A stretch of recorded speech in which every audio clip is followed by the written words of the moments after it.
In this episode, we continue the talk from last week about YouTube. And this week, I bring on TJ Kelly to talk about YouTube SEO and so much more. If you're a real estate agent or broker, this show is for you. Onion Juice is both a podcast and a movement designed to wake up and redefine the real estate industry. Here's your host, Neil Mathwig, for another stimulating episode of The Onion Juice. Let's join the movement now. Welcome, Juicers. It's that time once again for the Onion Juice Podcast. I'm your host, Neil Mathwig. Thank you so much for taking the time to join me. Last week, I had Karen on to talk about YouTube and her success that she's had and the breakthrough that she's had, and I think a lot of us really want. And so it was a great episode. I've received a lot of feedback from it. And in that episode, I also said that we were going to have TJ Kelly on. He didn't even know that. And so I said that I was going to have TJ Kelly on because to me, he is the YouTube SEO expert. He helps me in my business and I want him to help you in your business. And so I figured as I was talking to Karen, I'm like, okay, wait, I got questions for TJ. I got things I've got to ask him. And instead of doing it in a phone call, I figured I'd do it right here on the Onion Juice Podcast. So that's going to be coming up in just a little bit. Before I do that, I want to make sure I thank our sponsors, Nightberry Title. You can find them at nightberry.com. Easy Agent Pro. You can find them at easyagentpro.com/OJ. And last but not least, Mason McDuffie Mortgage. And you can find them at masonmac.com. So without further ado, let's bring on TJ Kelly. How are you today, my friend? I'm doing great, Neil. Thanks so much for having me back on the show. You bet, man. Thanks for letting me just kind of throw you into the show. Yeah, I got voluntold, as Karen called it. It's how we do it, man. You know? Yeah. You know I'm always good to say yes. You know I'm never going to turn you down. I know. I'm just thankful you weren't on vacation or something. Yeah. I'm working too hard. Yeah, and you need a vacation, man. It's still oh my goodness, like winter where you're at. Oh my goodness. I think that Punxsutawney Phil is just playing a trick on us up here, up in New England. There you go. You guys probably don't get along too well, do you? You know what? I mean, listen, especially based on the last Super Bowl, I'm not a huge fan of too many people from Philadelphia or Pennsylvania area. So what can I say? Right. That's good. That's good. So last week, I had Karen on and it was awesome. And if you guys haven't listened to that episode, go check it out. And like I said, I had all these questions that after listening to Karen, I wanted to run by you. And so I'm going to do them right here on this episode. And that is the first question that I was thinking about is that Karen does her shows around a title and around what somebody would be searching for. And she's very SEO specific on how she's titling her shows and how she's answering her shows. She's also not doing anything on social media with them. She's just really focusing on YouTube and it's working really well. So my plan, as you know, we're about to launch what I was going to call the Hey Neil series, where people would ask me a question and I would answer it. And the title was going to have Hey Neil, and each episode was going to have an episode number. And then I was going to answer the question. So my first question for you is the Hey Neil approach better or is the Karen approach better? Yeah. Well, I would label that as search versus social, not Neil versus Karen specifically, but there you go. Search versus social. Yeah. So we're talking about business. We're talking about online marketing. Search and social don't have to be mutually exclusive. There is overlap here, but the Snap Pack and the OJ fans out there will recognize that when I say this, that it depends. It depends on what you want. Yeah. There's that depends. Hey, everything's got shades of gray. It depends on your primary use. All right. And I actually just had another phone call earlier today where I answered this very question. It's a popular one. A lot of people wonder about this. You don't have to say I'm only search or I'm only social. In fact, I think you should definitely be doing both, but you should probably identify one as a primary.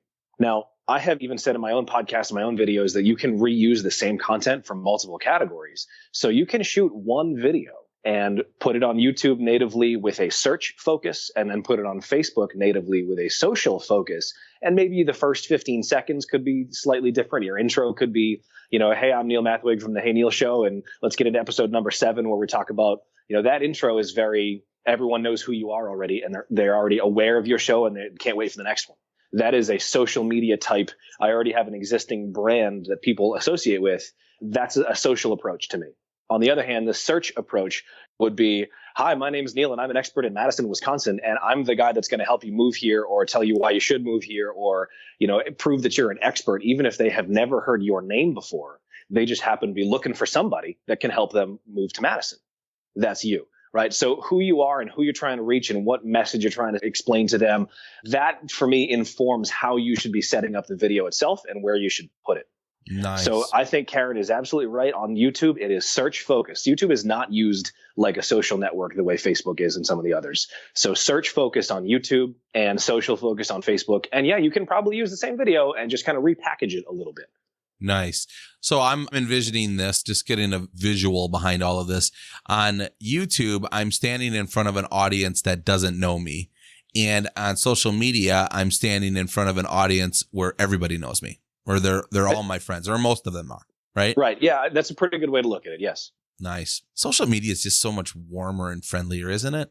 It absolutely is. And somebody asked me just last week, like, how are you getting most of your business, TJ? And the answer is social, because when you can build that brand and you can provide that value, they're already warm. People want to work with you, but there are more people out there that don't know you than people that do. So there's an untapped market out there, and that's why the search category exists. That's why SEO, if it's YouTube or just regular Google, that's why it's huge. People are answering their own questions, and you want your answer to be the one they find. That is, of course, an important market, though social does have its, the warm value is undeniable for social. Yeah. Let's rest on this a little bit more. So earlier, prior to recording here, you gave me a little bit of a script, a little bit of a hook, and to show me the difference between social and searchable. Can you share those? For the 15-second hook of the video? Yeah. Sure. So some background on what I'm talking about here. YouTube is owned by Google, if you don't know that. And YouTube is actually the second largest search engine in the world after Google. It is, Bing and all the others pale in comparison to even what YouTube is doing for searches. And I'm not talking just browsing in general, like I want to go watch some funny cat videos. This is people that are using it like a search engine. All right. So therefore, the same way that Google has an algorithm to rank its results in, the native Google search, they have an algorithm for ranking search results in YouTube. It's a slightly different algorithm. There are some overlaps, but for the most part, they're distinct things. So one of the important factors of the YouTube SEO algorithm is audience retention. How much people are watching, how much of the video they're watching, and how much time they spend on YouTube. And we'll get into some stats on that in a minute. But the first 15 seconds is huge. It's absolutely crucial to keep people watching the video. And of course, that's good for branding. You want to get your message across to these folks, but you also want to make sure that your video is showing Google and showing YouTube that it's a valuable video. And you got to use the first 15 seconds to do that. So that's the background. And the formula that we use that I recommend, I can't take credit for inventing this. The marketing industry refers to it as the PPP formula. That stands for preview, proof, preview.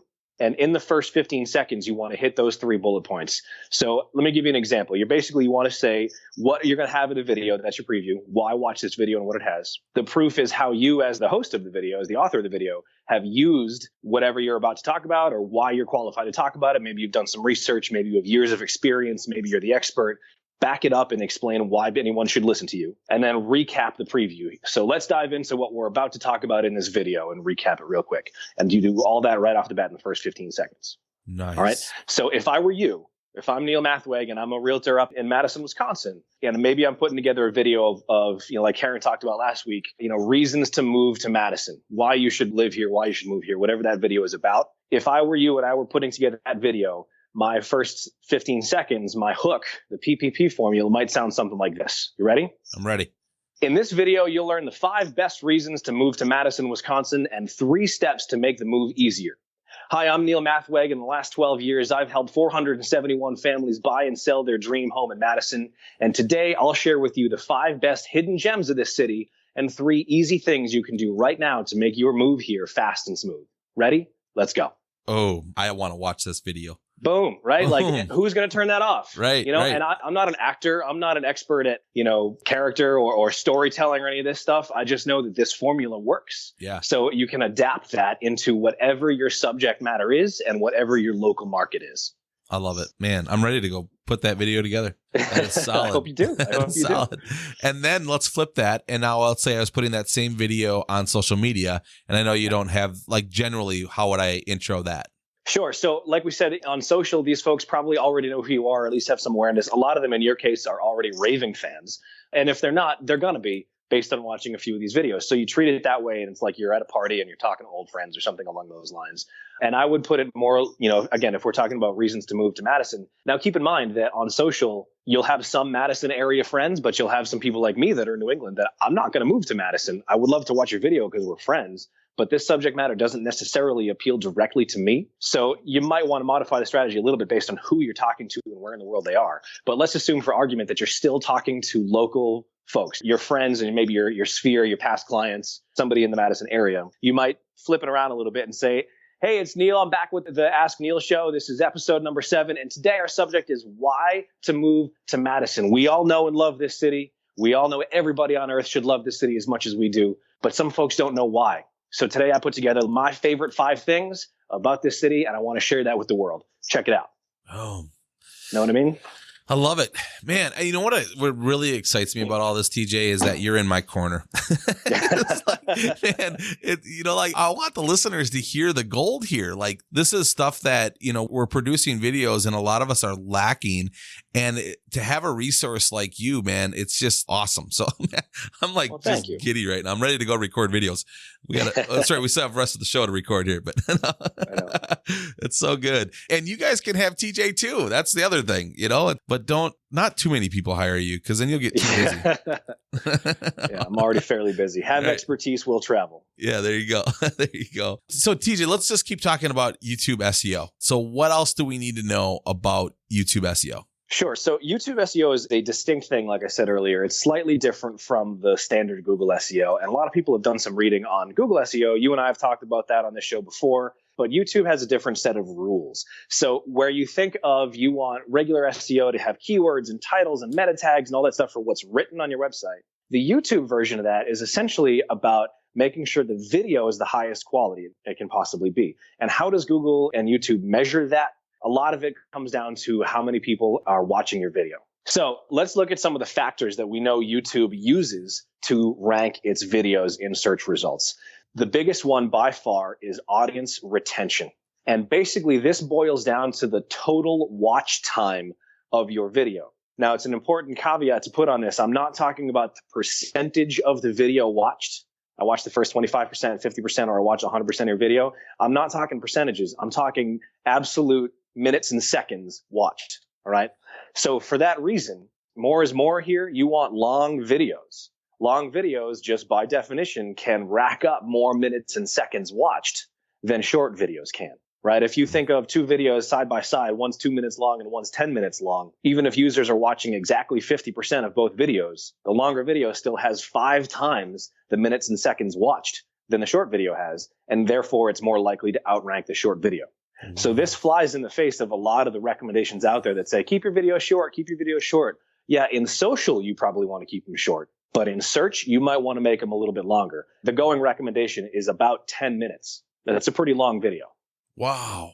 That just blows my mind. We're all about shortening up our videos. That's like the Hey Neil ones I wanted to keep them around 2 minutes. Right. And that absolutely has its value. I'm not telling you that every video you do has to be 10 minutes long, but I know you've said, you've made recommendations like this on podcast episodes. Right. That if it's short, that means something different than a long episode. The same thing applies to YouTube videos. But I mean, put yourself in YouTube's shoes. They want to keep people on YouTube. So they're going to prioritize videos that keep people on YouTube. Wow. All right. Jeez. So the second thing is that first 15 seconds, right? And the reason that 15 seconds matters is because that's how you achieve the long watch times. That's how you keep people watching, right? This YouTube, if you go and look up their analytics, they have all these resources that train you on how to do it. I do recommend you read up on this if you're using YouTube as a strategy. But YouTube themselves talks about absolute audience retention. And they have a tip right in there on their website that says, pay close attention to the first 15 seconds of every video. That's when users are most likely to drop off. So they themselves are recommending that you focus hard on those first 15 seconds. Yeah. Oof. And I'll tell you what, if Google and YouTube say it, you better believe it. Right, right. So the last thing I'll throw in there for the technical stuff is the keyword, right? Here we are. It's SEO. Keywords matter. So put your keyword first in the title of your video. All right. So in your case, Neil, maybe it's move to Madison, Wisconsin. Mm-hmm. And then after that, you can put stuff like Ask Neil, episode 7, March 23rd, whatever today's date is. You can put all that stuff in there, but put the keyword first. Okay. All right. YouTube is a search engine. The algorithm matters. This is SEO. You got to play the game. Keywords matter, but only put it in there once. Don't keyword stuff, right? But when we come back to keywords, the title is not the only place that it matters, just like regular SEO. You got to put it in the description below your video. And I would recommend you put it in the first sentence of that description. You also have to say it out loud in the video. YouTube provides automatic text transcripts of your videos. They're not always perfect, but we know that they are listening to the audio, air quote here, listening to the audio, and automatically transcribing that. So if you say it out loud, that gets written down. That gets associated with the video. So repeat it a few times. Wow. Cool, huh? Yeah. So there are some others that we can get into if you want, but those are the big technical ones. Keep it rolling, man. So, yeah. Okay. Yeah. Yeah. So the next two are engagement signals and click-through rate. So engagement signals, again, this is similar to regular SEO, but basically you want likes, comments, shares, and subscribes. And everybody on YouTube already knows that. Everybody with a YouTube channel wants to have more subscribers, but you can ask for them in your video. You've seen 100 people do this. It's popular. It works. There's a reason the popular YouTube channels and authors out there are doing this. You can put those like call to action boxes they can lay over the videos. There's a name for them. I actually forget what the name is. You can put them right on there. It doesn't have to be much. You give it 30 seconds in, 60 seconds in, 2 minutes in, halfway through, wherever, and you put in a little call to action that says, are you enjoying this video? Why not give it a like? Yeah. Something simple like that. And you get more of these likes, comments, shares. Ask questions in the video. Give a direct call to action to the viewers of the video to say, what is your favorite thing about Madison? Do you like this place that I just recommended? Yes or no? Why or why not? Give them a reason to leave a comment in response to whatever you're asking. Nice. Right? Shares and subscribes, obviously, those are the big ones too. It's just weird right now, TJ. I just found myself taking notes. Keep going, man. So the last big one for me is going to be click-through rate, right? We're talking about search. So when people search something about Madison, Wisconsin, Google is going to return a set of results. 15 videos at a time, I think, come up by default, and then you can go on to page 2 or whatever if you want to. So you want people to click on your result, even if, of course, you're not ranking number 1 yet. So YouTube is showing 3 big things anyway, in those search results. They're showing the title of the video, the thumbnail image of the video, and then the quick snippet preview, the first line of the description, basically. And they'll show watch time and, views and stuff like that too. But those are the big 3, the title, the thumbnail, and the snippet preview. So use all 3 of those to your advantage. We know that your keyword has to be in the title. We know that you don't want your title to be too long, but it has to convey some authority. In a lot of cases, you can put the year in there. Remember, titles are editable. You can go back and change the title year over year if you want to. So 5 best reasons to move to Madison in 2018. So that users know that it's, fresh content. It's relevant still. Another hack to put in there is that you can use brackets or parentheses, putting information in the title. For some reason, that drives click-through rate way up. I don't really know why that is. I just know it's one of the going recommendations is to put information in parentheses and brackets in your title. Even if it's just new video, best video, something simple like that, it really does help. Wow. On the thumbnail image, consider that you want it to stand out. You want it to be eye-grabbing, right? YouTube's colors are black, red, and white. So don't use black, red, or white. Use something else. Use a different color. Sorry, Keller Williams, you don't want to use a ton of red in there. You want to get a different color. All of my videos have the teal branding behind them. I know, Neil, you've said that you like the kind of lime green and the light color blue. Those are pretty good colors to stand out from the black, red, and white that YouTube has. Put some text and put a person in that thumbnail. Only maybe 3, 4, 5, 6 words of text because it's really small. You can't read it very well. But put a little bit of text in there and put we're humans, right? We are pre-programmed to look at human faces. So put a person in that picture. It doesn't necessarily have to be you, but I would probably recommend it. And you can see this of every video thumbnail has a Photoshop version of basically a screen grab from the video with like a flat color kind of knocked out in the background and some text and some photo laid over it. Yeah. What's the rule with thumbnails? Like I just launched the I Love Madison show YouTube channel and I can't put custom thumbnails in it, but my Neil Mathwig, which I've been running for, I don't know how many years, 10 years, is not, I can put custom thumbnails in there. Is there You like have a to number? get to a certain number, a certain number of subscribers, or maybe it's a certain number of views. I forget exactly what it is. Do you know how many subscribers you have to I Love Yeah, Madison? not very many. 10, 15, something like that.